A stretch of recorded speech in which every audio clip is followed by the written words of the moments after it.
ரீசெண்டாக இன்ஸ்டாகிராமில் வைரலாக போயிட்டு இருக்க சுரேந்தர் மூவி. ஸோ அந்த ரீல்ஸில் மெயினாக பார்த்தா அச்சய் கண்ணன் நடிச்சிருந்த ரோல் ரகுமான் டக்காட்டி. ஸோ இது உண்மையான ஸ்டோரி தாங்க. இந்த படம் வந்து எல்லா கேரக்டருமே ஒரு உண்மையான ஸ்டோரி இருக்கு பேக்ரவுண்டு. ஸோ இந்த மூவியே ரியல் ஸ்டோரி தான்.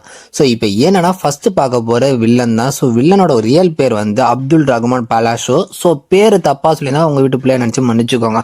ஸோ அவரை பத்தி ஃபர்ஸ்ட் பார்ப்போம். அவர் வந்து ஒரு ட்ரக்ஸ் சப்ளையர் பண்ற குடும்பத்துல பிறந்தவர் தான். ஸோ ட்ரக்ஸ் சப்ளையர் பண்ற குடும்பம்னாவே யோசிங்க, அந்த பையன் எப்படி வாழ்ந்திருப்பானு. இப்படி இருக்கிற நேரத்தில் அவர் ட்ரக்ஸ் வந்து சின்ன சின்ன பசங்களுக்கெல்லாம் சப்ளை பண்ணிட்டு 14 வயசுல கொலை பண்றாரு. அது கொலை பண்ற யாருன்னா அவர் பக்கத்து வீட்டுக்காரர் தான் கொலை பண்றாரு. என்ன விஷயத்துக்காக கொலை பண்ணா இன்ன வரையுமே எக்ஸ்பிளனேஷ் கிடையாதுங்க.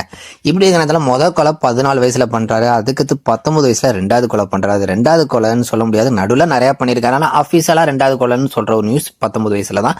ஸோ அந்த 19 வயசுல பண்ண கொலை வந்து அவரோட அம்மாவை தான் கொலை பண்ணாரு. காரணம் என்ன, அவரோட ஆப்போசிட் கேங்கிட்ட அவங்க அம்மா வந்து பேசியிருக்காங்க ஏதோ ஒரு விஷயம். ஸோ அந்த விஷயம் அவருக்கு தெரிஞ்சவன கொலை பண்ணியிருக்காருங்க.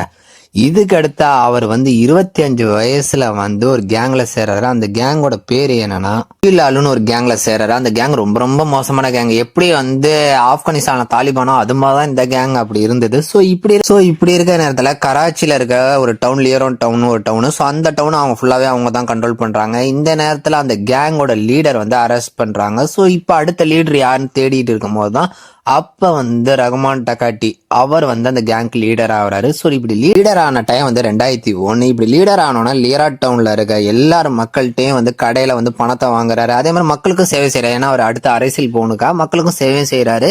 அது மாதிரி வரி பணமும் வாங்குறாரு. அது மாதிரி ஏதாவது பிரச்சனைனா அவர் தான் தீர்ப்பு கொடுக்குறாரு. அவர் பேச்சை யாரும் கேட்கலன்னா தலையை வெட்டி ஃபுட்பால் மாதிரி விளையாடுறாங்க. இப்படி அவர் அராஜானம் பண்ணிக்கிட்டு தான் இருக்காரு. ஆனா மக்களுக்கு சில பேருக்கு அவரை பிடிக்குது.